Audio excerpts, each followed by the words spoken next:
Winning is not about the awards and recognition, or the glory and rewards, but about the grind. It's about the obstacles. It's about the challenges. It's about the pain. The reason I know so much about winning is because I've had to deal with so much losing. Everybody wants to win, but in order to know how to win, you got to know how to lose. Because you're going to lose more than you're going to win. But what do you gain from it? Your mind has to immediately shift back because now you felt and tasted something that you can only get through winning. Are you willing to do it again?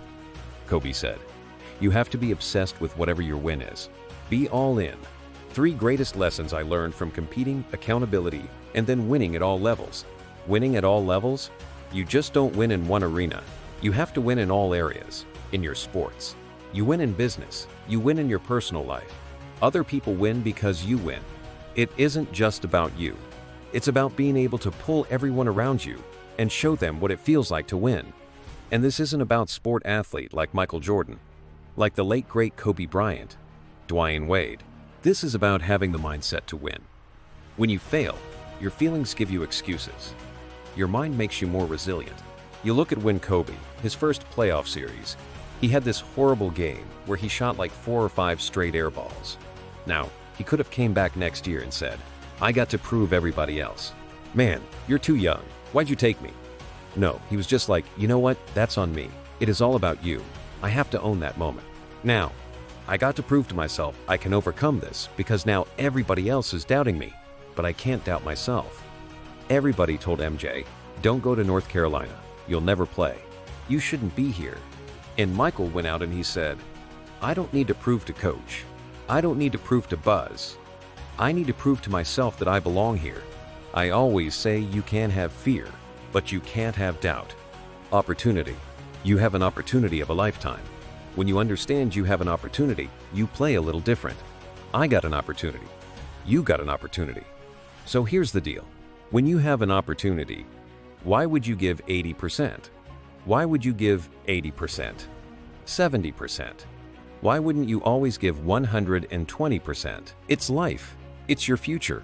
Why wouldn't you give 120%? You can't dictate when you win or fail, so always go all in. You can't dictate what kind of life you're going to have. You can't dictate how your body is going to respond it.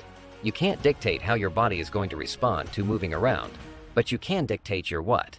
You can dictate your good. You can dictate you can always give 120% effort. And every day I want you to wake up and not just go, "I'm sweet like that." I want you to go, "I'm not just going with skills." There's a one type of dude who feel like because he's gifted that it's just an automatic road for him. And let me tell y'all something. You are gifted, but you've got to humble yourself. You got to understand that pride come before fall. You may get it, but right now what? Oh, I can't hear y'all. You may get it, but right now what? You don't have it. That's not what gets you in the winning life. Not what you were born with. You got skill and you got will. You got skill and you got will. 2 total different things. You were born with certain things, but to get to the next level and not just get to the next level, to stay at the next level, you got to have will. So when you play the game of life, you have to compete. You have to know you have a gift. Then I found out your gift shall make room for you. And I'm like, you mean to tell me if I perfect this, I can eat and my kids can eat and my kids' kids can eat? From today on, you play whatever your best game is. You play that level every single time. I know it's cold, but are you courageous enough to step in the uncharted territory, beating on your craft day and night? I need you to disappear for the next 30 days. What does that look like? 600 hours dedicated to the future where focus goes, energy flows. The problem is, you put too much energy into Netflix and social media. You put too much energy into distractions. You put too much energy into entertainment. You put too much energy into things that are not feeding your purpose and destiny. Can you walk away from everything? Life has knocked you to the ground. You have survived the greatest traumas of your life. How tired are you of where you are right now? How bad do you want to get to that next level? What are you willing to do? What are you willing to sacrifice? What are you willing to give up? Who are you willing to let go to get where it is that you want to be? See, everybody wants to be successful. Everybody wants to climb mountains. Everybody wants to be praised and celebrated. But nobody wants to sacrifice. Nobody wants to put in the work. Nobody wants to let go of every single distraction. Can you learn how to say no to what's hurting you? No to what's stopping you? No to the people that don't believe in you? The fakes and the phonies and the people that keep saying that they'll support you when you get there, but they leave you when you arrive? Why are you here, and what are you going to do about it? Because the truth of matter is, we have a purpose. We have a destiny. We have fulfillment. We've got connections to make. We've got people to meet. We've got rooms to walk in. We've got tables to sit at. And I'm just wondering if you are willing, if you are courageous enough, if you have the faith, if you're bold enough to sit down for 30 days and write down what it is that's killing you. Can you walk away from everything for 30 days? Just 1 month, putting 600 hours. Imagine who you could be in 30 days. You got one life to live, rain, sleet, or snow. The time is now. You need to be good at pattern recognition, and that's what gets somebody strong at anything. I mean, look at, why is Amazon doing so well? You realize one pattern was valued over anything else. Convenience, right? If you look at Tom Brady, a friend of mine, he's got pattern recognition like nobody else at 43 years old. He's able to do things no one dreamed could be done. He's got more Super Bowl rings than any team. See, what do they see that none of us see? What's the pattern? Then you got to learn pattern utilization. You got to learn how to see it. It's nothing to use it. And then if you're good after a while, you get to pattern creation. It's like if you learn to play the piano. Most people play other people's music. And there's a point you've learned so much that you're able to create. It really comes down to anyone can learn anything if it's important enough to you. So it's like my drive is not just for me. That wouldn't be enough because it's easy to meet your own needs. It's not that difficult. But if you can find something that you care about more than yourself, your daughter, your son, your family, your business, your mission, your community, whatever it is, that's really the secret to energy and vitality and strength and really learning. One of the things I want to do with people during this challenge is take things that seem so complex and make them so simple so you do it. Get really simple things you can do right now to change your life. You can go to experience it that day. And then you get momentum. Day 1, day 2, day 3, day 4. And all of a sudden now what used to be hard to do is easy to do. And I think for anyone, you got to understand, anyone can learn anything if you can just break it down to its simple core. That's what I try to do most. And I'm just not willing to settle for a life without passion and aliveness. That's just like there's so much to learn. There's so much to grow. There's so much to give. And I'm wired to grow and give. And I think anybody gets wired to grow and give is going to have a really fulfilling life. It doesn't matter what you choose to do. You're going to be alive. A few years ago, people thought we're coming out of, we've got vaccines now, and we're coming out of COVID, and it's going to be all over now. People are excited. But now, after going through 2 years of this, there's a lot of people now that no longer have a compelling future. Like, people talking about New Year's resolutions. Most people don't even have one, because it's like they never follow through anyway, right? But at least they had something to look forward to. They're starting to get into learned helplessness. Learned helplessness is when something is so bad over and over again, you start thinking the problem's permanent. No problem is permanent. Or you start thinking the problem's pervasive.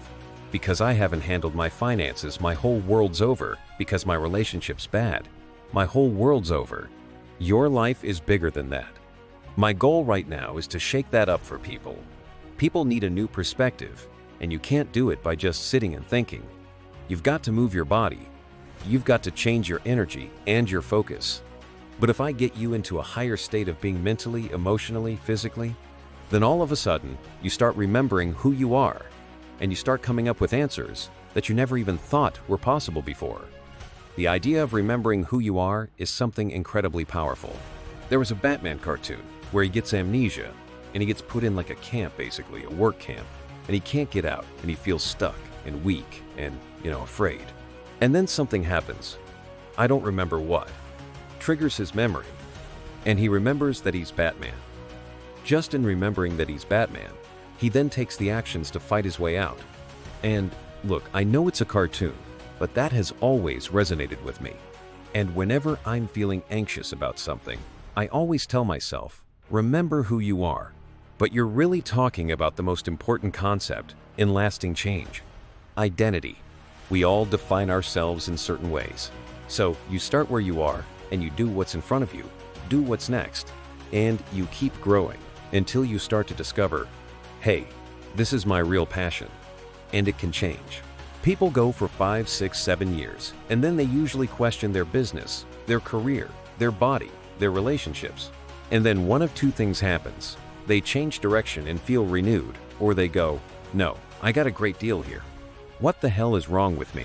And they recommit, and they get stronger. But that's life. And if you don't grow, I don't give damn how much you got going for. You're going to be miserable. I think it was early on. I realized that, one of the things you have to understand about life is everything changes and everything ends. And that kind of sounds heavy on the front end, but it's a truth. If everything changed and everything ends, number one, it should make you appreciate what you have right now. And then my view is, what's next is always better. If I make it so, it's my job to make it so. And I think that's how we have to navigate. But most of us have been conditioned not to take a risk. People ask me all the time, what does it take to be happy? And I always tell them, it's really simple. One word: progress. I got 3 words for you. Shut it down. Log out of the social media. Get off the internet. Unplug and evaluate where you are and where you're supposed to be. And I know you're broken. And I know you're tired. And I know you're weary. And I know you're confused. And I know that you've got questions. And I know you're fractured. And I know you're bleeding in places nobody can see. But if you shut it down, you can heal. You're standing at the precipice, the edge of the greatest move in your life. And the time is now like never before to take a leap of faith. It takes faith to jump off of the edge. It takes faith to step into your purpose. It takes faith to step into your destiny. It takes faith to pull away from everything that is familiar, to step into uncharted territory, to become the person you were born to be. It takes faith, and you disappear for 30 days. The first person that needs to be influenced in your life is you.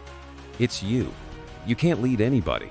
You can't go anywhere unless you have awakened yourself on the inside to follow a specific plan. Write it out. I need you to disappear. Life is not due to the ground. There are people that have tried to bury you alive, and you survived. Are you bold enough? Are you radical enough in your hunger and your thirst to go after what it is that you believe is yours? Are you crazy enough? Are you courageous enough to disappear for 30 days, come back, and shock the world? Can you suffer now that you live the rest of your life a champion? Here's the reality. You will always be where you are until you acknowledge the leeches in your life. It is time for you to navigate through the conversation, comb through your contacts. There are people that are taking from you everything. Taking your time, taking your energy, taking your thought life, reprogramming and reconditioning you to do something that you have not been destined to do. And the time is now to get tied to people that are going to help to position you and lock you in a place where you can fulfill purpose and destiny for 30 days, 720 hours. Imagine if you begin to write down the people that have not fared into your purpose, the people that have not fared into your destiny, the people that have lied in your face, the fakes, the phonies, the frauds. Can you identify what has kept you broken? What has kept you broke? What has kept you defeated? What has kept you covered under the blankets of anxiety and stress and overwhelm? Your DNA has been mutated by people that are beneath you, and it's nothing wrong with having people in your life that you serve, that you love, but you're trying to make business moves with people that don't think like you. They don't walk like you. They don't sacrifice like you. They're not willing to put in the blood, the sweat, the tears behind closed doors. A man is rewarded in public for what he does in private. Think over the things you've discussed with people. Go through the process. Go through the mud. Run in the rain. Dance in the snow. Inhale. Exhale. I know it's cold on the other side, but it's time for you to cross over because you're too comfortable. Disappear for 30 days. Come back and shock the world. Who you are today has gotten you as far as you're going to get. If you're going to get any further, you got to reinvent yourself. And if you're going to reinvent yourself, you got to sit down for 30 days. You still keep trying to walk into your future fractured, broken, hurting. You need to walk into your future whole, conditioned, ready to grab the people that believed in you before you made it to the top. Go back and get them, but first you've got to condition yourself. You're fractured. You're broken. You're under anxiety and depression, and you've even been borderline suicidal at times. You've lost loved ones. Come on, who am I talking to? I'm talking to that person that's tired of where they are, and you are bold enough. You are crazy enough. You are courageous enough to shut it down for 30 days. You've talked about it enough. You've talked to your haters about it. You've talked to your supporters about it. You've posted about it. You've shared about it. You've written about it. Now it's time to put the work in.